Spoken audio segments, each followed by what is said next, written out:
কোন সূরার আলোচনা? নাহাল 90 নম্বর আয়াত।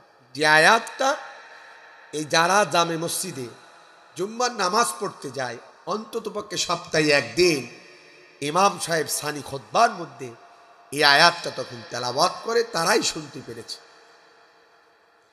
এদিকে তাকান, আয়াতটা খুব গুরুত্বপূর্ণ, এতটাই ইম্পর্টেন্ট। এখানে টিচার আছে অনেক কয়টা। আমরা যখন ছোটবেলায় স্কুল কলেজ মাদ্রাসায় পড়তাম, যেগুলো পরীক্ষায় আসবে ভেরি ভেরি ইম্পর্টেন্ট, স্যার তখন বলতে হয় এটাকে 2 স্টার দিবি, এটাকে 3 স্টার দিবি, এটা ভেরি ভেরি ইম্পর্টেন্ট, 100% দাখিল পরীক্ষায় হোক এসএসসি পরীক্ষায় আসবে, ভালো করে পড়ে যাবি। স্যার বলতো কি বলতো না?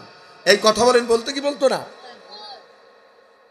এই আয়াতটা এতটাই ইম্পর্টেন্ট, এতটাই গুরুত্বপূর্ণ, যার কারণে ওমর ইবনুল আব্দুল আজিজ নাম শুনেছেন?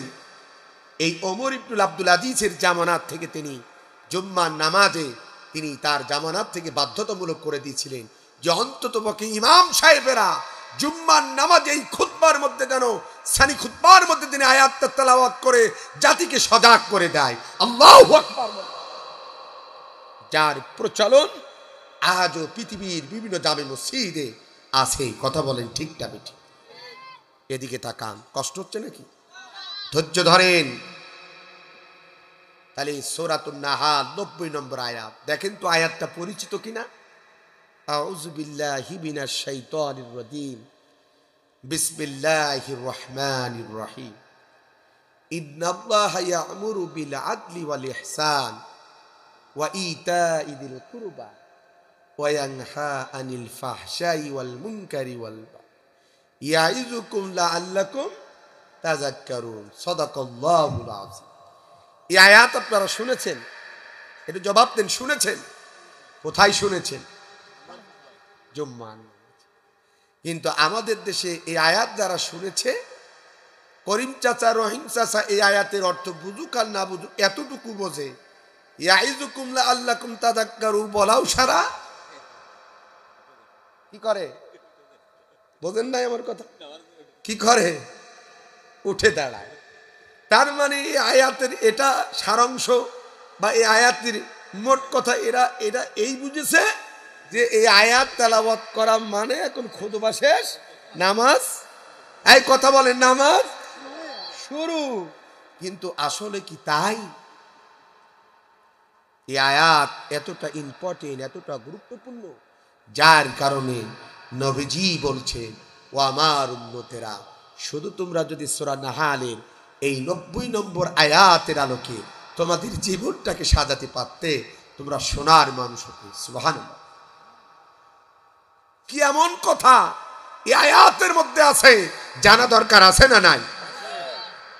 আলিম উলামা আছে। এদিকে তাকান, এই আয়াতের মধ্যে আল্লাহ পাক রব্বুল আলামিন 6টা বিষয় কথা বলেছেন। জোরে বলেন কয়টা? একটু জোরে বলতে হবে, কয়টা? 6টা। তার মধ্যে 3টা আদেশ আর 3টা নিষেধ। তাহলে 3টা আদেশ আর 3টা নিষেধ, তিনে কত হয়? কথা বলেন না কেন? কত হয়? 6। তাফসীর চলছে।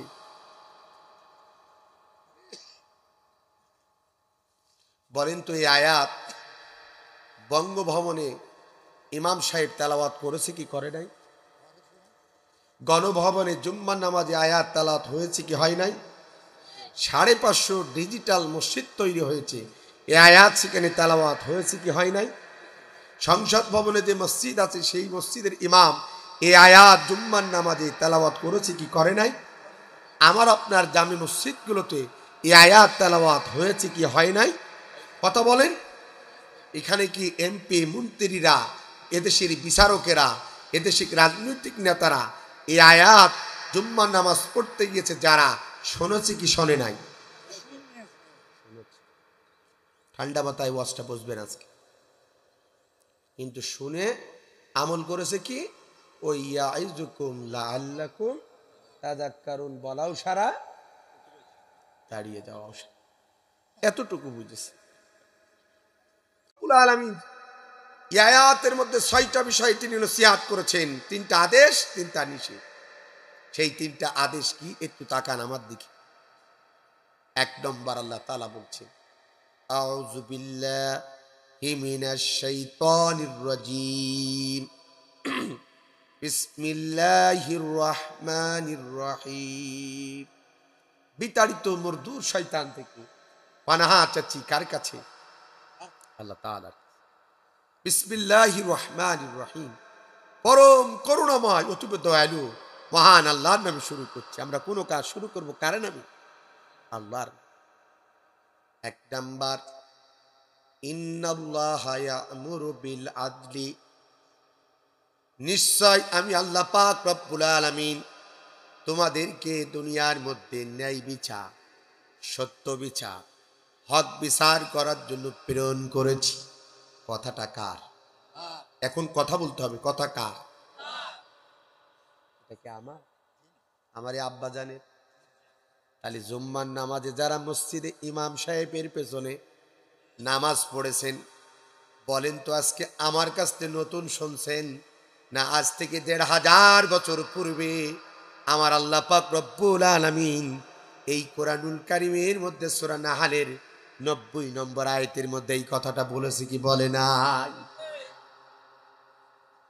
আল্লাহ জানে মানুষ দুনিয়ার মধ্যে জুলুমবাজ হবে, মানুষের প্রতি অত্যাচার করবে, বিচার করবে,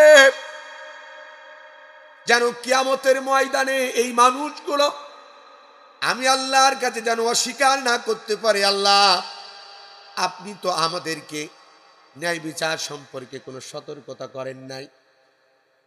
এই কথা বলার অধিকার কারো যেন না পায়, যার কারণে আজ থেকে ১৫০০ বছর পূর্বে আমার আল্লাহ পাক রব্বুল আলামিন এই কোরআনুল কারীমের সূরাতুন নাহালের ৯০ নম্বর আয়াতের মধ্যে স্পষ্ট ভাষায় বলে দিলেন, ইন্নাল্লাহা ইয়া'মুরু বিল আদলি, নিশ্চয় আমি আল্লাহ তাআলা তোমাদেরকে দুনিয়ার মধ্যে এক নাম্বার ন্যায় বিচার করার জন্য প্রেরণ করেছি।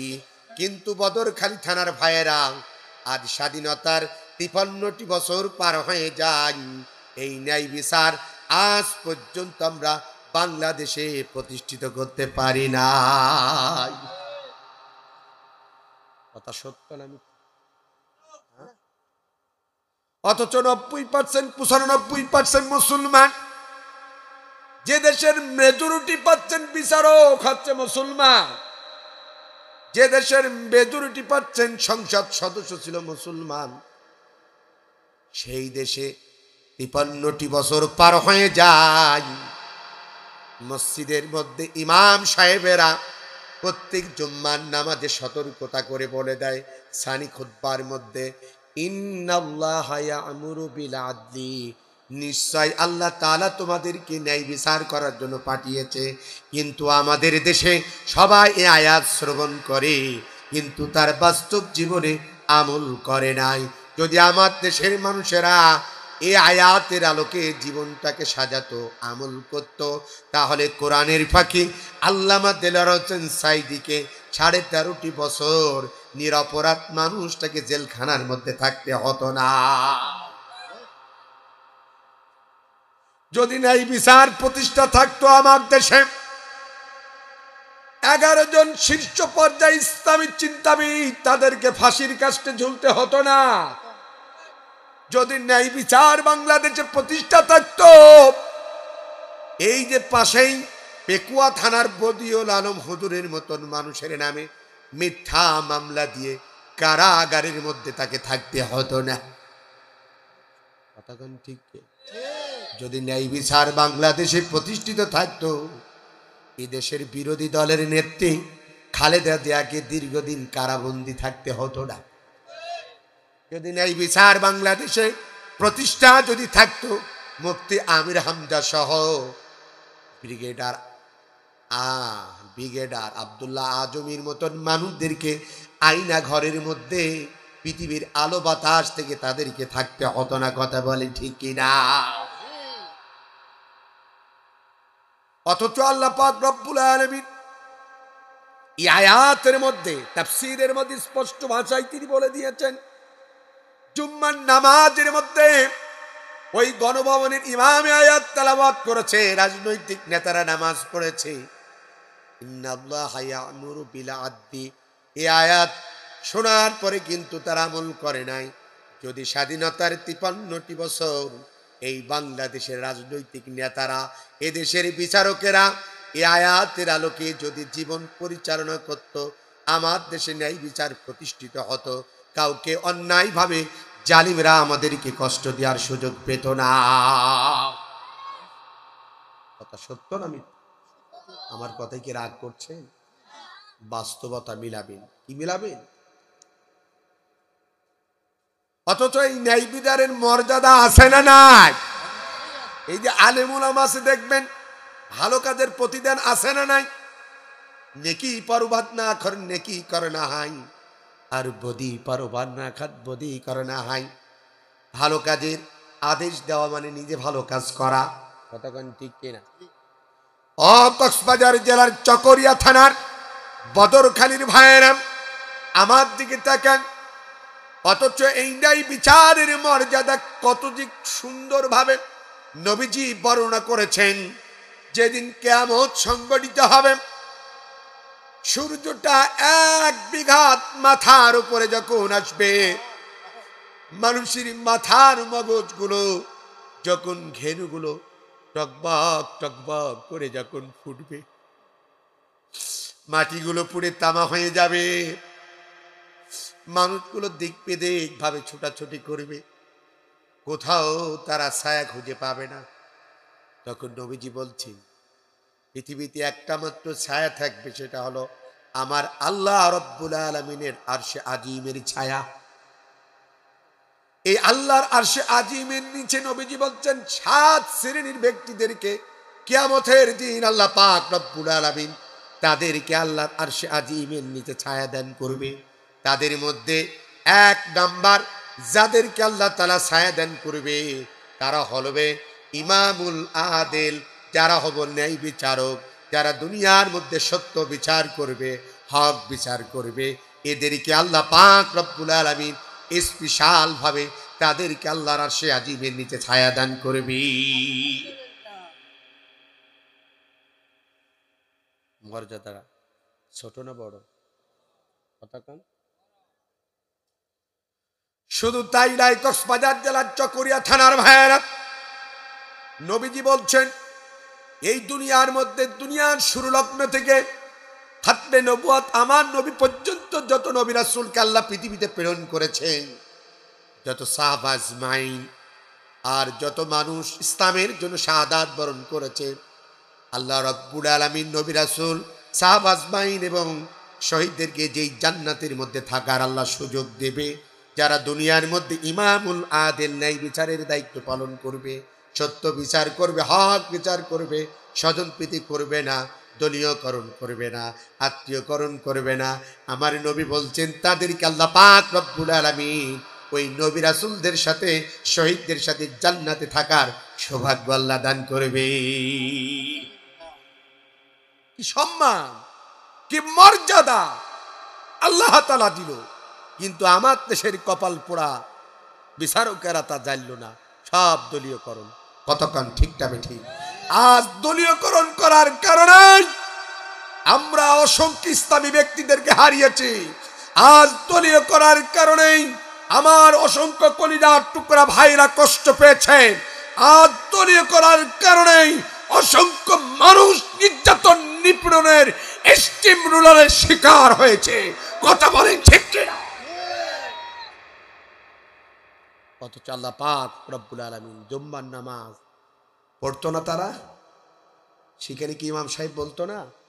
সানি খুতবার মধ্যে স্পষ্ট ভাষায় বলতেন, ইন্নাল্লাহা ইয়া'মুরু বিল আদলি, নিশ্চয় ও দুনিয়ার মানুষেরা, তোমাদেরকে আল্লাহ দুনিয়ার মধ্যে ন্যায় বিচার করার জন্য পাঠিয়েছে। কিন্তু শোনার পরেও তারা ন্যায় বিচার করে নাই, তারা জুলুম করেছে, তারা স্বৈরাচারের খাতায় নাম লিখিয়েছে। কষ্ট হচ্ছে আপনাদের? আপনাদের কি মন খারাপ? কোন সূরা? এটাকে আমার বানায়ে বলতেছি? কোন সূরা? সূরা নাহাল। এখানে লেখা আছে তাফসীরুল কোরআন। আমাকে ইব্রাহিম আগেই বলেছে হুজুর কোরআন থেকে তাফসীর করবে, একটু শুনে যান। কোরআনের তাফসীর আবার অনেকে সহ্য করতে পারে না। কোরআনের তাফসীর করতে গেলে অনেকেই যখন তাদের দলের ঘাড়ে যায়, ব্যক্তিগতভাবে পারিবারিকভাবে তো আস্তে করে উঠাউঠি শুরু করে। আছে না? এমন চরিত্রের লোক যদি থেকে থাকে, ওরা যদি উঠে যায় আমাদের যায় আসে না। আমাদের চুয়াডাঙ্গা জেলায় একটা কথা আছে, ফসলে যদি আগাছা থাকে ওই জমিনের ফসল ভালো হয় না। এই জন্য আগাছা মুক্ত করার জন্য নিড়িং দিয়ে ঘাস মেরে দেয়, ফসলের আগাছাগুলো দূর করে দেয়। এখানে যদি আগাছা থাকে, যদি উঠে যায়, আরো আমাদের ফসল ভালো হবে। আমরা বাম্পার ফলন দিতে চাই। কতক্ষণ ঠিক যাবে? ঠিক রাগ করলে, কষ্ট পেলেন, উঠলেই বোঝা যাবে সেটা কোন কাতারের লোক। ঠিক যাবে? ঠিক আছে না? নাই আছে। এখন মাহফিলে অনেকে চুলকানি শুরু হয়ে গেছে অলরেডি। হ্যাঁ, অনেকে চুলকানি শুরু হয়ে গেছে। হুজুরদের মাহফিলে 10 লক্ষ 20 লক্ষ মানুষ হচ্ছে, 30 লক্ষ মানুষ হচ্ছে, অনেকে মেনে নিতে, নাস্তিকেরা মেনে নিতে পারছে না।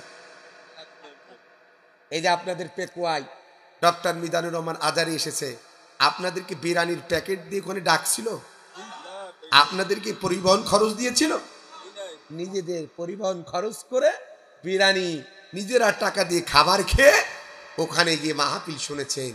এটা নাস্তিকেরা সহ্য করতে পারছে না, যার কারণে তাদের মাথা খারাপ যে আমরা বিরিয়ানির প্যাকেট দিয়ে টাকা দিয়ে আমরা একটা ফিল্ডে জনসভা করলে লোক ভরাতে পারি না, আর এই মৌলবীগুলো গেলে ফ্যামিলিয়ান বা শিওলার মতন টাকা দেওয়া লাগে না, বিরিয়ানির প্যাকেট দেওয়া লাগে না, নিজেদের অর্থ খরচ করে লক্ষ লক্ষ জনতা একত্রিত হচ্ছে। এটা তারা মেনে না নিতে পেরে এখন ভুল ভাল বকা শুরু করেছে। কথা বলেন ঠিক কি? হ্যাঁ, আছে না নাই? আমাদেরকে আবার অনেকেই ধর্ম ব্যবসায়িক বলছে। কি ব্যবসায়িক? কথা কাজ না কেন? কি ব্যবসায়িক? আলেম ওলামা কেউ ধর্ম ব্যবসায়িক নাই। হাত হাত পায়ে হাত দিলাম, আপনার আমার বাবার মতন, আমার সহপাঠীরা, আমার ছোট ভাইয়েরা, বড় ভাইয়েরা, প্লিজ আলেমদেরকে এইভাবে অপমানিত করবেন না, জাতির কাছে তাচ্ছিল্য করবেন না। আজহারি মাঝারি এরকম অনেকেই বলছে, দেখেছেন আপনারা? এগুলো বলবেন না। পৃথিবীতে নবী আসবে না, খাতমে নবুয়াত শেষ হয়ে যে আমার নবী বলেছিলেন বিদায় হজের সময়, ইয়া আইয়ুহাল হাজিরুন, হে উপস্থিত তৌহিদি জনতা, আনা খাতামান নাবিয়্যিন, আমি তোমাদের শেষ নবী, লা নবী আবাদি, আমার পরে কোন নবী রাসূল আইবে না, কিন্তু ইন্নাল উলামা ওয়ারাসাতুল আম্বিয়া, আমি নবীর ইন্তেকালের পরে জাতির আহবার, জাতির পথ প্রদর্শক, জাতির গাইডলাইন যারা দেবে তারা আর কেউ নাই, তারা হলো জাতির শ্রেষ্ঠ সন্তান উলামা হাজরা। কথা বলেন ঠিক কিনা?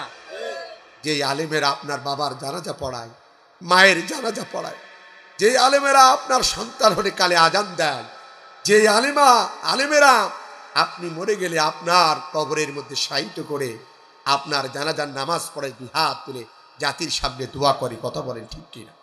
তাদেরকে ধর্ম ব্যবসায়িক বলবেন না, তাদেরকে গালি দেবেন না, কষ্ট দেবেন না। যারা কষ্ট দিয়েছে, একদল তো গালি দিয়ে আলেমদের কষ্ট দিয়ে হেলিকপ্টারে পালাতে হয়েছে। কথা বলেন ঠিক কিনা? আবার নতুন করে কেউ যদি সেই আলেমদের পিছনে লাগো, আলেমদের বিরুদ্ধে ষড়যন্ত্র করো, লুঙ্গি পরার টাইম পাবা না। কথা বলে ঠিক কিনা? অতএব সাবধান করে দিলাম, কোন আলেমের বিরুদ্ধে কথা বলার আগে চিন্তা করে বলবা। কথা বলে ঠিক না ঠিক? আগের দিন গুজার গিয়া, কি গিয়া? গুজার গিয়া। অত সোজা নাই। মৌলবীর এখন চুরি হাতে দিয়ে বাস করে না, অনেক সজাগ। সেই 1971 সাল ভুলে যান, এখন 2025, 36 জুলাইয়ের পরে জাতির শ্রেষ্ঠ সন্তানেরা গোটা বাংলাদেশ তারা বুক ফুলে কথা বলাচ্ছে। এইভাবেই বলবে, প্রয়োজন হলে তারা 36 জুলাই আবু সাঈদ মুগ্ধর মতন আবার বুকের তাজা রক্ত দেবে, তারা শাহাদাত বরণ করবে, তবু পিছে হাঁটবে না কোন স্বৈরাচারের চক্ষু রাঙানোর মধ্য দিয়ে। কথা বলে ঠিক কিনা? কষ্ট হয়, মন খারাপ, তাহলে ন্যায় বিচার করা লাগবে কি লাগবে না? নবীজি ছিলেন ইমামুল আদেল। যেহেতু কবরের মধ্যে শোয়ানোর সময় আপনাদের দেশে লাশ রাখার সময় কি বলে? বিসমিল্লাহি ওয়া আলা মিল্লাতে রাসূল। নাস্তিকেরা কি বোঝে না? বলে যে ধর্ম ব্যবসায়ী। নবী তো ধর্মীয় গুরু ছিল আমাদের, তিনি তো রাষ্ট্রপ্রধান ছিল। ইতিহাস কি জানো না? নবী ছিলেন রাষ্ট্রপ্রধান, তিনি ছিলেন রাষ্ট্রনায়ক। সাহাবা ছিলেন সাহাবাইনরা পৃথিবীর রাষ্ট্র শাসন করেছে। ধর্ম আর রাজনীতিকে যারা আলাদা বলে ওরা মূর্খ, আমি মনে করি ওরা পাগল ছাড়ার কিছু নাই। পৃথিবীর মধ্যে আমার পূর্বের আলোচক আমার শফিউল ইসলাম জিয়াদি ভাই এই কোরআনের মধ্যে তিনি একটা বলেছে, আল্লাহ তাআলা রাষ্ট্র নিয়ে একটা সূরা নাজিল করেছে, সূরাটার নাম হলো সূরা মুলক। কথা কান ঠিক কিনা? ওরা তো পড়াশোনা করে না, ক্ষমতা পাগলা হয়ে গেছে। মানে কি আছে? সাবধান, কথা কান রাখে। ইনশাল্লাহ যোগ্য হলে আল্লাহ যার যে চেয়ার আছে আল্লাহ তাআলা তার সেই চেয়ারে বসার সুযোগ দেবে। আমি দোয়া করি আল্লাহ যারা জাতির জন্য কল্যাণকর, যারা দেশের মানুষের কল্যাণ চায়, যারা এই দেশের মানুষের ভাগ্যের পরিবর্তন ঘটাতে চায়, যারা মেহনতির মানুষের পাশে কষ্টের পাশে গিয়ে দাঁড়ায়, আল্লাহ এদেরকে তুমি বিজয় করো, সে যেই হোক না কেন। ঠিক না বেটি? আমাদের কারোর প্রতি অভিযোগ নেই, কিন্তু ভাই গো তোমরা এই কষ্টগুলো দিও না, জাতির ভিতরে বিভেদ সৃষ্টি করো না। এই মুহূর্তে বিভেদ যদি ঐক্যর ভিতরে বা মুসলমানদের ভিতরে এখন যদি বাংলাদেশে এই ঐক্যের বিভেদ সৃষ্টি তৈরি করো, তাহলে আর বাংলাদেশে আগামীতে আর কোনো শান্তি আসবে কিনা আমার জানা নেই। এখন ঐক্যের প্রয়োজন। ওয়াতাসিবু বিহাবলিল্লাহি জামিয়া, একতাবদ্ধ হয়ে আল্লাহর হুকুমকে শক্ত করে ধরে রাখা দরকার। কথা কন ঠিক তেমন। তাহলে আমার নবী ছিলেন ইমামুল আদিল, ন্যায় বিচারক। নবী কোরআন দিয়ে রাষ্ট্র পরিচালনা করেছে, তাহলে আমরা তো তার উত্তরসূরি। ঠিক না বেঠিক? আমাদেরকে কি দিয়ে রাষ্ট্র পরিচালনা করতে হবে? কথা কান। মুসলমানদের কনস্টিটিউশন, মুসলমানদের সংবিধানের নাম হলো আল কোরআন। ও বদরখালীর ভাইয়েরা, আমার আব্বাজান বড় বড় আলেম এখানে বসে আছে, আল্লাহর কোরআনটাকে বুকের মধ্যে নিয়ে বললাম, মুসলমানেরা এই আল্লাহর কোরআন বাদ দিয়ে যদি মানব রচিত কোনো মতবাদ, মানুষের তৈরি করা কোনো আইন দিয়ে যদি বিচার ফাইসাল্লা করে, আর সেই বিচার অনুযায়ী যদি তার জীবনটাকে পরিচালনা করে, আর এটাকে যদি সমর্থন দেয়, পশ্চিম কালেও আল্লাহর জান্নাত তার কপালে মিলবে না, সে হবে জাহান্নামী ছাড়া কিছু নাই। কতক্ষণ ঠিক না বেঠি? কাফের। পরের আয়াতই আছে, সে কাফের। মুসলমান ভাইরা আমার দিকে তাকান। আল্লাহর নবী আখিরি জামানার পয়গম্বরের জামানায় একজন মেয়ে চুরি করেছিল, তার নাম ছিল ফাতেমাই মাখজুমিয়া। কি নাম বললাম? ফাতেমাই মাখজুমিয়া। মদিনার একটি সম্ভ্রান্ত পরিবারের মেয়ে ছিল, অনেক টাকাওয়ালা, বংশীওয়ালা। আল্লাহর নবীর আদালতে বিচার হলো, যেহেতু নবী কোরআন দিয়ে রাষ্ট্র চালাতেন। কি দিয়ে? কোরআনের মধ্যে চোরের বিধান আছে না নাই? ওয়াসারিকু ওয়াসারিকাতু আছে না নাই? চোর ছেলে হোক আর মেয়ে হোক, তারে কি করে দাও? কথা কন না, কি করে দাও? হাত কেটে দাও। আল্লাহর নবীর আদালতে প্রমাণিত হলো, মদিনার এই সম্ভ্রান্ত পরিবারের মেয়ে, নাম হলো ফাতেমাই মাখজুমিয়া, চুরি করেছে, তার হাত কেটে দেওয়া হোক। সাহাবীদের মধ্যে গুনগুন শুরু হয়ে গেল। কিছু সংখ্যক সাহাবী চিন্তা করলেন, এই মেয়েটি যেহেতু খুব সম্ভ্রান্ত পরিবারের, টাকাওয়ালা, বংশীওয়ালা, একে যদি হাত কেটে দেওয়া হয়, আগামী দিন আমাদের সমস্যা হতে পারে, দিন প্রচারের বাধা হতে পারে। এই জন্য আল্লাহর নবী তাকে হাত কাটা বাদ রেখে যদি কোনো হালকা শাস্তি দিয়ে বিচার কার্যটা করতো, আমাদের জন্য কল্যাণ হতো, ভালো হতো। কিন্তু নবীজির সামনে যাওয়ার সাহস কারোর ছিল না। আল্লাহু আকবার বলবেন না? সাহাবীরা চিন্তা করলেন, আল্লাহর নবীর একটা বিশ্বস্ত সাহাবী ছিলেন, নাম ছিল উসামা ইবনে যায়েদ রাদিয়াল্লাহু তাআলা। কোথায় সেই উসামা ইবনে যায়েদ? তাকে ডেকে আনা হলো। সাথীরা বললেন, উসামা, আল্লাহর নবী তোমাকে খুব মহব্বত করে, ভালোবাসে। ও উসামা, এই মদিনার বনি মাখজুম গোত্রের একটা মেয়ে, নাম হলো ফাতেমাই মাখজুমিয়া, চুরি করেছে, যার অপরাধে আল্লাহর নবী তাকে হাত কাটার অনুমতি দিয়েছে।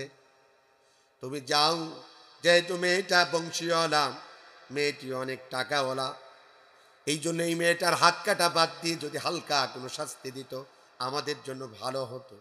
দেখবেন আমাদের দেশে টাকাওয়ালার পোয়ার বিচার একরকম, আর গরিবের পোয়া যদি অপরাধ করে তার বিচার একরকম।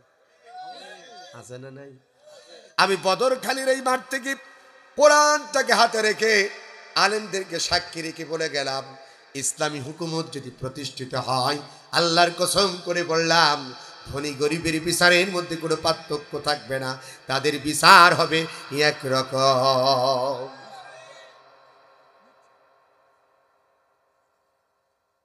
ওসামা ইবনে যায়েদ সাথীদের কথা অনুযায়ী চলে গেলেন নবীজির কাছে। কষ্ট হচ্ছে নাকি আপনাদের? আল্লাহর নবীর কাছে গেছে।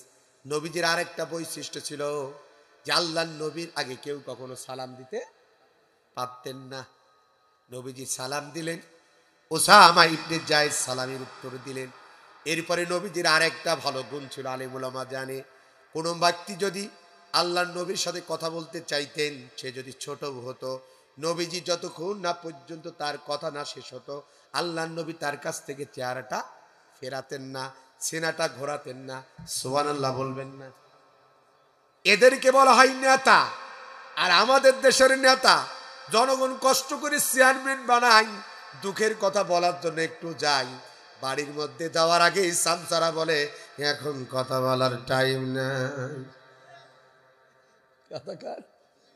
আছে না? না, কষ্ট করে ভোট দিয়ে জনগণ তাদেরকে চেয়ারম্যান বানায়, আর চেয়ারম্যানের সাথে দেখা করার আগেই সামসাগুলো বাড়ির থেকে বাইর থেকেই বলে এখন নাই, টাইম নাই। আমরাও আজকে থেকে বলতে চাই, যেই চেয়ারম্যান সামসা পোষে, যার সাথে দেখা করতে গেলে সামসারা আগে আউট করে দেয়, ওই ধরনের চেয়ারম্যানদেরকে আমরাও আগামী দিনে লাল কার্ড দেখাবো, জিন্দিগিতেও যেন বাংলার মস্তদে দ্বারা ক্ষমতায় না বসতে পারে। কথা বলে ঠিক কিনা? আমরা এমন ব্যক্তিদেরকে চেয়ারম্যান বানাতে চাই যাদের দরজা 24 ঘন্টা উন্মুক্ত, যাদের সাথে দেখা করার জন্য কোনো পারমিশন লাগে না, পুরো বডিগার্ডের অনুমতি লাগে না। আমরা এমন সৎ আদর্শবান ব্যক্তিদেরকে নেতৃত্ব বসাবো। কথা বলে ঠিক কিনা? কষ্ট হয়? আছে না নাই? এরম চেয়ারম্যান আছে না নাই?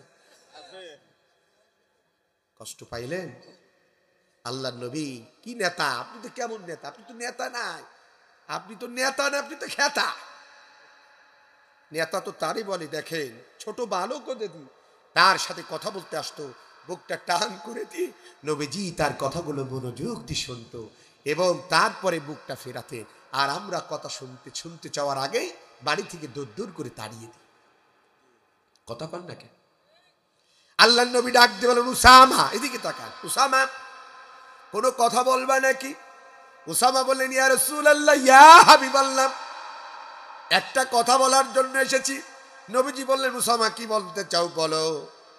উসামা বললেন, ইয়া রাসূলুল্লাহ, বনি মাখজুম গোত্রের একটা মেয়ে নাম হলো ফাতেমা, এই মেয়েটি চুরি করার অপরাধে আপনার আদালতে আপনি তাকে হাত কাটার অনুমতি দিয়েছেন, যেটি প্রমাণিত হয়েছে। ওগো নবীজি, আমরা কয়েকজন সাথীরা চিন্তা করলাম, এর যদি হাত কেটে দেওয়া হয় তাহলে আমাদের অনেক সমস্যা হতে পারে রাষ্ট্রের মধ্যে, তাই এই মেয়েটির হাত কাটা বাদ দিয়ে একটা কোনো হালকা শাস্তি দিয়ে তার বিচার কার্যটা করা যায় কিনা, তাই আপনার কাছে এসেছি। ও বদরখালীর ভাইয়েরা, আল্লাহর নবী শোনার সাথে সাথে চেহারাটা, চোখগুলো লাল বর্ণের হয়ে যায়। নবীজির রাগান্বিত ভাব শরীরের মধ্যে চলে আসে। এবার আল্লাহর নবী ডাক দিয়ে বলে, উসামা, তুমি কি জানো না এই পৃথিবীর মধ্যে অসংখ্য নবী রাসূলদেরকে আল্লাহ তাআলা প্রেরণ করেছে। অনেক নবী রাসূলদের উপর আল্লাহ কিতাব নাজিল করেছিল, যেমন তাওরাত, জাবুর, ইনজিল কিতাব যাদের উপরে নাজিল করেছে। এদের নবীদের ইন্তেকালের পরে তাদের কওমের লোকেরা এই বিধানগুলোর মধ্যে তাদের অনেক আইনের রদবদল করেছে, যার কারণে সেই কওমের লোকদের উপরে আল্লাহ পাক রব্বুল আলামিন লানত বর্ষণ করেছে, তাদের উপরে অভিশাপ দিয়েছে। ওসামা, তুমিও কি চাও আমি মুহাম্মদ সাল্লাল্লাহু আলাইহি সাল্লাম আল্লাহর কোরআনের আইন বাদ দিয়ে মানব রচিত কোনো একটা আইন দিয়ে তার বিচার কার্যটা করি, আর আল্লাহ পাক রব্বুল আলামিন আমার উপরে লানত বর্ষণ করুক? এটা কি তোমরা চাও? ওসামা ইবনে যায়েদ বলেন, ইয়া রাসূলুল্লাহ, এটা আমরা চাই না। তখন নবীজি বলিষ্ঠ কণ্ঠে ডাক দিয়ে বলেন, এদিকে তাকান। আল্লাহর নবী তখন বলিষ্ঠ ভাষায় বললেন, উসামা, তাহলে তুমি শুনে রাখো, আজ বনি মাখজুম গোত্রের মেয়ে, সম্ভ্রান্ত পরিবারের মেয়ে ফাতেমাই মাখজুমিয়া কেন, আজ যদি আমার নিজের মেয়ে মোহাম্মদ বিনতে ফাতেমা, আমার মেয়ে ফাতেমাও যদি চুরি করত, আমি মোহাম্মদ সাল্লাল্লাহু আলাইহি সাল্লাম ওই হাত কাটার আইন থেকে আমি পিছু হটতে পারতাম না। আল্লাহু আকবার বলেন। ও বদরখালী থানার ভাইয়েরা, আল্লাহর নবী কেমন বিচারক ছিলেন তিনি বলছেন, ফাতেমা মাকজুমিয়া কেন, আমার নিজের মেয়ে ফাতেমা যদি আজকে চুরি করত, আমিও তাকে হাত কেটে দিতাম। আল্লাহু আকবার বলেন। আমাদের দেশের কোন চেয়ারম্যান, এমপি, মন্ত্রীর সাহস আছে যদি তার ছেলে চুরি করে এই হাত কেটে দেওয়ার কথা বলার ক্ষমতার অধিকার কারোর আছে? কথা বলে। ছেলে যদি চুরি করা সহ ধরা পড়ে, মনে করেন অনেক চেয়ারম্যানের ছেলেরা তো গরু চুরি করতে ধরা পড়ে গেছে। ওসি স্যার ফোন দেয়, স্যার আপনার ইউনিয়নে চোর ধরা পড়েছে। কয় নাম কি? আপনাদের নাম নিলাম না। বল্টু। কি নাম? আবার বল্টু ভাই থাকলে রাগ করে বল্টু তো তাদের ছেলে পিলে নামও তো এইরকম। হ্যাঁ কি নাম? বল্টু। কয় ওটা তো আমার ছেলে। কি হয়েছে স্যার? কয় গরু সহ ধরা পড়েছে। কয় গরু শুদ্ধ ছেড়ে দাও। গরু শুদ্ধ কি করো? ছেড়ে দাও। কয় স্যার অস্ত্র সহ ধরা পড়েছে। কয় ওটা আমার দলের লোক, অস্ত্র শুদ্ধ ছেড়ে দাও। কয় স্যার নারী সহ হোটেলে মহিলা সহ ধরা পড়ে। কয়টা কথা বলেছেন ওয়াজ মনে আছে? তাহলে এক নাম্বার আমাদেরকে কি করতে হবে? ইন্নাল্লাহা ইয়ামুরু বিল আদলি, নিশ্চয় এক নাম্বার আমাদেরকে ন্যায় বিচার করতে হবে। কি বিচার? দুই নাম্বার ওয়াল ইহসান, আমাদেরকে কি করতে হবে? ইহসান করতে হবে। কথা কার? আমার। এই পৃথিবীতে যত প্রাণীকুল আছে সবার প্রতি ইহসান করতে হবে। কে বলেছে? আজকেও দেখলাম কুরুশকুলে একজন ভাই টমটম চালাই, ফেসবুকে দেখলাম তাকে ধরে নিয়ে গিয়ে টমটমটা নিয়ে যে মাঠের মধ্যে হাত পা বেঁধে শ্বাসরোধ করে হত্যা করেছে। ও মুসলমান, আমরা কতটা নিষ্ঠুর! কত মানুষ আমরা দেখি মানুষ মেরেই ক্ষান্ত নাই, কারোর হাত কাটা হয়, পা কাটা হয়, কল্লা একদিকে, ধড় একদিকে। এমন নিষ্ঠুর এই বাংলাদেশেও দেখেছি। মানুষ হত্যা করার পরে মানুষের লাশের উপরে পর্যন্ত নৃত্য পরিবেশন করতে। কথা বলেন। অথচ জুম্মার নামাজের দিন ইমাম সাহেব খুতবার মধ্যে স্পষ্ট ভাষায় বলেন, ওয়াল ইহসান, আল্লাহ পৃথিবীতে যত প্রাণীকুল সৃষ্টি করেছে সকলের প্রতি তোমাদেরকে ইহসান করা লাগবে। কথা কার? তিন নাম্বার ওয়া ইতাইদিল কুরবা, আল্লাহ বললেন তোমাদের আত্মীয় প্রতিবেশী যারা আছে তাদের হক তোমরা আদায় করবা। কথা কার? আমার কথা। বলেন যারা জুম্মার নামাজে আপনারা নামাজ পড়তে যান, ঈদ আসে, নিজের বাচ্চাদের পোশাক জোটে, নিজের পরিবারের স্ত্রীদেরকে পোশাক জোটে, কিন্তু পাশেই প্রতিবেশী বাচ্চাগুলো ছেঁড়া কাপড় ঈদগার ময়দানে যায়, পায়ে স্যান্ডেল পর্যন্ত জোটে না। আমরা প্রতিবেশীরা শুধু দু চোখ ভরে দেখি, কিন্তু তার বাস্তব জীবনে আমল করে নাই। কিন্তু মসজিদে যে জুম্মার নামাজ পড়ে, ইমাম সাহেব জুম্মার নামাজে বারবার করে বলে ওয়া ইতাইদিল কুরবা, তোমরা আত্মীয়তার হক, প্রতিবেশীর হক তোমরা আদায় করবা। কথা কন ঠিক কিনা? আব্দুল্লাহ ইবনে মুবারকের নাম শুনেছেন? বহুত বড় আলেম ছিলেন। এই আব্দুল্লাহ ইবনে মুবারকের একটা সন্তান ছোটবেলায় ভুলবশত গ্রামের মধ্যে ঢুকে পড়েছে। গিয়ে দেখে একটা বাড়ির মধ্যে গোশত রান্না হচ্ছে। ছোট মানুষ বোঝে না, গিয়ে দেখে সকলের বাচ্চা, তাদের বাচ্চাগুলো গোশত খাচ্ছে। আব্দুল্লাহ ইবনে মুবারক তার সন্তানকে বলে তোমরা কি খাও? কাই গোশত খায়। কাই আমার একটু দাও। কিন্তু তারে দেয় না। একবার নাই, দুইবার নাই, তিনবার গোশত চেয়েছে, ছোট্ট মানুষ তাকে দেয় নাই। ঘাড়ে ধাক্কা দিয়ে চতুর্থবার তাকে বের করে দিয়েছে। কথাটা মনোযোগ দিয়ে শোনে। আব্দুল্লাহ ইবনে মুবারকের ছেলে কাঁদতে কাঁদতে বাড়িতে চলে এসেছে। আব্দুল্লাহ ইবনে মুবারক ছিলেন বিচক্ষণ একজন আলেম। ডাক দিয়ে বলছে, হে বচ্চ, চোখে কেন তোমার পানি? কি হয়েছে তোমার? সন্তান ডাক দিয়ে বলে, আব্বু আজকে গ্রামের মধ্যে গিয়েছিলাম, গিয়ে দেখলাম এক বাড়ির মধ্যে গোশত রান্না করছে। ওই বাড়ির সবাই গোশত খায়, আমি একটু গোশত খাইতে চাইছি, কিন্তু আমাকে দেয় নাই, বরঞ্চ ঘাড়ে ধাক্কা দিয়ে আমাকে বাড়ি থেকে বের করে দিয়েছে। আব্দুল্লাহ ইবনে মুবারক ছিলেন বিচক্ষণ আলিম। তিনি বললেন, ঠিক আছে চলো, কোন বাড়িতে আমি যাব। সাথে নিয়ে গেলেন। সন্তানকে নিয়ে যে ইসলামের দৃষ্টিতে কারোর বাড়িতে ঢুকতে গেলে আগে তার অনুমতি লাগে, সালাম দেওয়া লাগে। কি লাগে বলে? এখনকারের পোলাপান বা এখনকারের মুসলমান, আমরা রসুলের সুন্নাত আদায় করি না। বাড়ির মধ্যে মহিলার অনেক সময় অসতর্ক থাকতে পারে, আমরা হুকমুক করে ঢুকে যাই, আছে না নাই? অথচ নিয়ম হলো আসসালামু আলাইকুম, কেউ কি বাড়িতে আছেন, নিয়ম হলো এটা। আব্দুল্লাহ ইবনে মুবারক সালাম দিলেন। এরপরে জিজ্ঞাসা করলেন, বাড়ির মধ্যে কেউ কি আছো? ঘরের মধ্যে থেকে জবাব আসতো, হ্যাঁ আছি। বলে, একটু বাইরে হয়ে আসো। বের হয়ে আসলেন। আসার পরে ডাক দিয়ে বললেন, তুমি কি এই বাড়ির মালিক? বললেন, হ্যাঁ। তোমাদের বাড়ি থেকে আজকে গোশত রান্না করেছো? করে, হ্যাঁ। এই ছোট্ট বালকটি তোমাদের বাড়িতে এসেছিল? বলে, হ্যাঁ। তোমাদের কাছে কি একটু গোশত খাইতে চেয়েছিল? বলে, হ্যাঁ। দাও নাই কেন? বলার সাথে সাথে লোকটার চোখ দিয়ে দরদর করে পানি পড়ে। বলে, হুজুর দুঃখের কথা বলবো কি, আমি আজ 3 দিন পর্যন্ত আমার বাড়িতে চুলাই কোনো উনানে কোনো চুলাই কোনো রান্না হয় নাই। আমার সন্তানগুলো 3 দিন পর্যন্ত আজ ক্ষুধার্ত, আমি তাদেরকে এক মুঠো খাবার দিতে পারি নাই। আমি 3 দিন কাজে যাই, একদিনও কাজ পাই নাই। আজকে 4র্থ দিন যখন কাজে যাচ্ছিলাম, আমার ছোট্ট বাচ্চাগুলো ক্ষুধার যন্ত্রণা সইতে না পেরে আমাদেরকে চিৎকার করে বলছিল, আব্বু আজ 3 দিন পর্যন্ত অনাহারে, আপনি আমাদের জন্য খাবার ছাড়া বাড়িতে আসবেন না।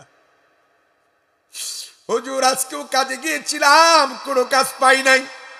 আসার পথে পথের মধ্যে দেখলাম, যখন মন খারাপ করে ফিরতেছি, কে বা কাহারা মাটির মধ্যে একটা মরা গরু ফেলে যায়। ওই লোকগুলো ফেলে যখন দূরে চলে যায়, আমি গরুটার কাছে গিয়ে গোপনে একটু এক জায়গা থেকে চামড়া ফিরে কিছু গোস্ত চুরি করে ওখান থেকে কেটে নিয়ে বাড়িতে আসি। এসে সেই মরা গরুর গোস্ত আমি আজকে রান্না করেছি। হুজুর আপনারা তো ধনী মানুষ, আমি জানি আপনাদের জন্য জাকাতের মাল খাওয়া হারাম। হুজুর এই মরা গরুর গোস্ত আমাদের জন্য খাওয়া যায়, তাই এই মরা গরুর গোস্ত জেনে শুনে আপনার সন্তানকে খেতে দিই নাই। আমি না দিয়ে যদি অপরাধ করি, আপনি আমাকে মাফ করে দিন। আব্দুল্লাহ ইবনে মুবারক শোনার পরে চোখের কোণায় পানি। আব্দুল্লাহ ইবনে মুবারক চোখে পানি রাখতে পারে নাই, দাঁত করে পানি পড়ে। বলে, ও ভাই তুমি আমার প্রতিবেশী, একটু দাঁড়াও। বাড়িতে চলে গেলেন। ওই বছর আব্দুল্লাহ ইবনে মুবারক তিনি হজে যাওয়ার নিয়ত করেছিলেন। হজের যত টাকা ছিল সবগুলো নিয়ে আসলেন। নিয়ে এসে বললেন, ভাই আল্লাহ আমার জন্য হজ একবার ফরজ করেছে, আমি ফরজ হজ আমি আদায় করেছি। এবার আমি নফল হজ করার নিয়ত করেছিলাম, তাই আমি হজে না দিয়ে এই টাকাগুলো তোমাকে দিতে চাই। যেহেতু তুমি আমার একজন প্রতিবেশী, 3 দিন পর্যন্ত তোমার বাচ্চারা অনাহারে, আমি একদিনও তোমাদের খোঁজ দিতে পারি নাই প্রতিবেশী হয়ে। আমি হজ করার জন্য নিয়ত করেছিলাম, এই টাকাগুলো তোমাকে দিলাম। এই টাকা দিয়ে তোমার সংসার চালাবা, বাচ্চাদেরকে খাওয়াবা, তোমার সন্তানদের লেখাপড়া করাবা। এই টাকার প্রতি আমার কোনো দাবি নাই। এর বিনিময়ে তোমার কাছে হাত জোড় করি বলি, ভাই 3 দিন পর্যন্ত তোমার বাচ্চারা অনাহারে, এই অনাহারে থাকার কারণে মরা গরুর গোশত খেয়েছো। আল্লাহর কাছে যেন আমার মতন প্রতিবেশীর জন্য তুমি নালিশ করো না। যদি আমার মতন প্রতিবেশী আল্লাহর কাছে নালিশ করো, আমি তোমার প্রতিবেশী হয়ে খোঁজ দিতে পারি না, আমি গ্রেফতার হয়ে যাব। তোমার কাছে 2টি হাত জোড় করে বলি, ভাই তুমি আমার নামে আল্লাহর কাছে নালিশ করো না। এর বিনিময় 45 দিন পরে আব্দুল্লাহ ইবনে মুবারকের একজন বন্ধু এসে বলে, দোস্ত কবে হজ থেকে বাড়ি ফিরলা? বলে, আমি এবছর হজে যাই নাই। বলে, কি বলো? আমি তোমাকে আরাফার মাঠে ময়দানে দেখলাম, মুজদালিফায় দেখলাম, মিনায় দেখলাম, আমি তোমাকে কাবা চত্বর তওয়াফ করতে দেখলাম, আমি তোমাকে দেখলাম রাসূলের রওজার পাশে বসে রাসূলের সালাম দিতে। সত্য কথা বলো, তুমি কবে তুমি বাড়িতে ফিরে এসেছো? বলে, সত্য কথা বলছি বন্ধু, এবছর আমি হজে যাই নাই, আমার হজের টাকা একজন গরিব প্রতিবেশীকে আমি দান করে দিয়েছি। ওই দিন রাতের বেলায় আব্দুল্লাহ ইবনে মুবারককে আল্লাহ তাআলা স্বপ্ন দেখাচ্ছেন, ও আব্দুল্লাহ ইবনে মুবারক, আমি আল্লাহ পাক রব্বুল আলামিন তোর দানটাকে এত পছন্দ করেছি, তুই হজে না যে হজের টাকাগুলো তোর প্রতিবেশীদের দান করেছি। আমি আল্লাহ তোর দানটাকে পছন্দ করার কারণে পছন্দ করেছি। এই দানের বিনিময়ে তুই হজ করতে যাস নাই, কিন্তু তোর চেহারাটাকে একটা ফেরেশতার মধ্যে রূপ ধারণ করাইয়া দিয়া এই বছর আমি আল্লাহ তোর হজটাকে আমি আদায় করাই দিয়েছি। আল্লাহু আকবার। শুধু তাই নয়, আব্দুল্লাহ ইবনে মুবারককে আল্লাহ তাআলা জানাই, আব্দুল্লাহ ইবনে মুবারক তোর এই হজের টাকাগুলো দান করা আমি আল্লাহর কাছে এত পছন্দনীয় হয়েছে, যার কারণে আমি আল্লাহ পাক রব্বুল আলামিন ওই বছর আরাফার ময়দানে যত হাজি হজ করতে এসেছি সকল হাজির দোয়া আমি আল্লাহ তাআলা কবুল করে নিয়েছি। আল্লাহু আকবার। ওয়া ইতাইদিল কুরবা, আল্লাহ বললেন তোমার প্রতিবেশী তোমার আত্মীয়দের হক তোমরা আদায় করবা। আর আমরা এখন প্রতিবেশী আত্মীয়দের হক ফাঁকি দেওয়ার ধান্দা করি, আছে না নাই? ভাই মরে গেলে চাচা ভাতিজাদের সম্পদ কেমনে ফাঁকি দেওয়া যায়, বোন মরে গেলে মামারা ভাগ্নিদের সম্পদ কেমনে ফাঁকি দেওয়া যায়, সেই ধান্দা করে। কথা বলে ঠিক না বেঠায়? তুমি যত ফাঁকি দিয়ে দাও না কেন, আর ওই ফাঁকি দিয়ে যতবার খানায় কাবা তপ করো না করো, আর যতবার মসজিদে সেজদা দাও না কেন, আল্লাহর দরবারে এক কিঞ্চিত পরিমাণ ইবাদত কবুল হবে না। কথা বলেন ঠিক না বেঠিক? কথা কার? এই কথা বলেন কার? সূরা নাহাল 90 নম্বর আয়াত। প্রত্যেক জুম্মার নামাজে এই আয়াতখানা ইমাম সাহেব পারা সারি খুতবার মধ্যে তেলাওয়াত করে, আর আমরা শুধু শুনি আর ওই উঠে দাঁড়ায়, কিন্তু বাস্তব জীবনের মধ্যে কি আছে এটা নিয়ে গবেষণা করি না, আমল করি না। কথা বলে ঠিক কি? আল্লাহ কবুল করুক বলে না। বাকি তিনটা কথা আল্লাহ যদি কোথাও আসে আমি বলবো, যেহেতু রাত 12টা বেজে গেছে, আমি 12টার পরে কোথাও কথা বলার চেষ্টা করি না, এটা ঠিকও না। বাকি তিনটা কথা, তাহলে তিনটা আদেশের কথা বলেছি, নিষেধ কয়টি? এই তিনটে নিষেধ বাকি কোনো এক জায়গায় বলবো। আমার কলিজার ভাই ইব্রাহিম, আল্লাহ তাকে হায়াতের, সে একজন দিনমজুর। সে বেটা আমরা টাকা ইনকাম করি, আমরা তারে খাওয়াবো কেন? কয় আপনি কি খাবেন বলেন? ও বলে কি খাবেন? দিন হয়তো দিনে 700 টাকা 800 টাকা ইনকাম করে আমার জন্য পাগলা চলে যায়, সেই চকরিয়ায় হোটেলে খাবার কিনে নিয়ে চলে যায়। আল্লাহ তুমি তাকে হায়াতে তৈয়বা দান করো। তার এই সাথীদেরকে নিয়ে, এই এলাকার মুরব্বীদেরকে নিয়ে, আলেমদেরকে নিয়ে যে সুন্দর বাগান আজকে সাজিয়েছে, এই কমিটির জন্য মোবারকবাদ জানাই। আমি হৃদয় থেকে দোয়া করি, এদের ভালোবাসা, এদের আন্তরিকতা, এই মাহফিলে যারা নেতৃত্ব দিয়েছে যে যুবকগুলো, আল্লাহ তুমি এদেরকে খালিদ বিন ওয়ালিদের মতো ইসলামের জন্য কবুল করে না। আর জন্য আমি যে এই বাড়ির মধ্যে খানা খেয়েছি, ছেলেটার কিন্তু দোকান আছে, একটা রেস্টুরেন্ট আছে ছোট, হালাল রিজিক আমাকে বলেছে, আল্লাহ তুমি তার রিজিকের মধ্যে বারাকা দান করো না। এই ধরনের মাহফিলগুলো হওয়া ভালো না খারাপ? আপনারা কি এগুলো চান? কারা কারা চান একটু হাত তুলে আল্লাহকে দেখা। নারে তাকবীর, নারে তাকবীর। আল্লাহ কবুল করুক বলে না আমিন। পরিশেষে বিদায় লাগবে, আমি একজন মুসাফির মানুষ, আমার কখনো মধ্যে ভুল হলে মাফ করে দেবেন। তবে একটা জিনিস মনে রাখবেন, আগামীর বাংলাদেশ যদি সত্যিকার অর্থে সুখী সমৃদ্ধ ন্যায় ইনসাফের বাংলাদেশ দেখতে চান, তাহলে কোরআনের শাসন ছাড়া বিকল্প কোনো পথ। এই জন্য দেশের মানুষের একটা স্লোগান দিচ্ছে, সব সমস্যার সমাধান দিতে পারে আল্লাহর আইন চাই, সৎ লোকের শাসন চাই। যদি আল্লাহর আইন থাকে, সৎ লোকের শাসন শিখে মানায়, নাইলে মানাবে না। কথা বলে ঠিক কিনা? আল্লাহ কবুল করুক। যদি আমরা আল্লাহর কোরআনটাকে একবারের জন্য পার্লামেন্টে নিয়ে যেতে পারি, আগামীর বাংলাদেশ হবে কোরআনের বাংলাদেশ, আগামীর বাংলাদেশ হবে আলেম ওলামার বাংলাদেশ, আগামীর বাংলাদেশ হবে ইসলামপন্থীর বাংলাদেশ। কথা বলেন ঠিক যাবে ঠিক? আল্লাহ কবুল করুক বলেন আমিন। ফকরে সুস্বাস্থ্য কামনা করে আমার এই অসমাপ্ত বক্তব্যকে এখানে শেষ করছি। ওয়া আখিরু দাওয়ানা আলহামদুলিল্লাহি রাব্বিল আলামিন। আসসালামু আলাইকুম ওয়া রাহমাতুল্লাহি ওয়া বারাকাতুহু। দোয়া করে দেব ইনশাআল্লাহ, ইনশাআল্লাহ, ইনশাআল্লাহ। কি নাম?